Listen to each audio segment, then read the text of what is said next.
This was the scene being played out over and over again at hospitals in Gaza. The injured crammed into an ambulance and rushed in to get help. Omar Saba lived this for 11 days at Al-Aqsa Martyrs Hospital.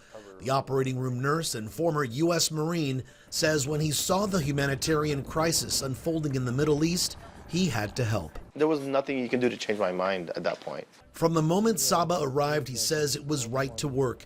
He crossed the border between Egypt and Gaza. It was there he noticed a man who seemed out of place. This guy was standing next to me, to my right,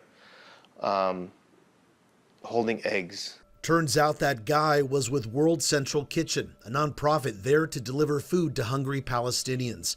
His caravan left the checkpoint 20 minutes before Saba's did and was hit by an airstrike. It became like, this is real. Like, you might not come back, you know? But again, like I was scared, but when you see everybody around you not being scared and being courageous, you get that inner courage too. This is a burn injury and from a blast injury.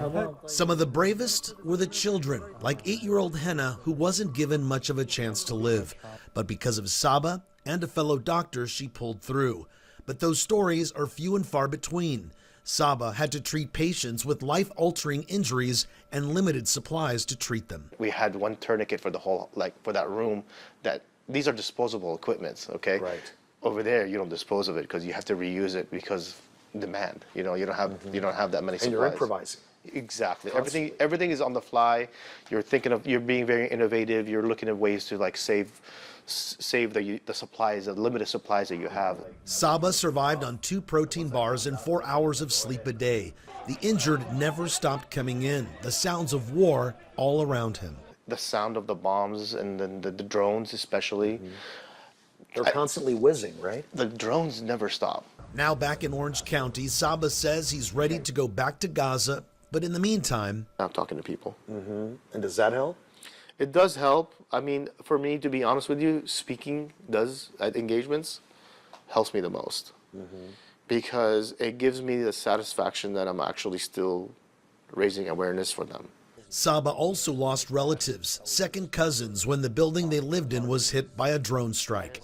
The husband and father of 2 tells me, still to this day, the hardest thing he had to do was write a letter to his wife and children in case he didn't make it back. I wrote on a piece of paper, and I didn't tell my wife I did that. I just hid it under my bed. What did you write?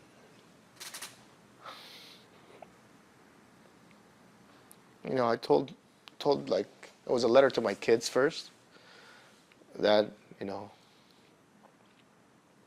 I wanted them to think of me as a hero. And then just that to always take care of each other and to always do the right thing and always have the courage to do the right thing. Did they ever find the letter? No. No. It's still there too. So I should move in now. Saba knows he's one of the lucky ones. The roads out of Gaza were lined with makeshift graves. The destruction all around him, bombs still going off. For so many, any hopes of a ceasefire seem a long ways off. How does it end? I mean, it has to come with it. Some people sitting at a table and coming to an agreement to stop all attacks.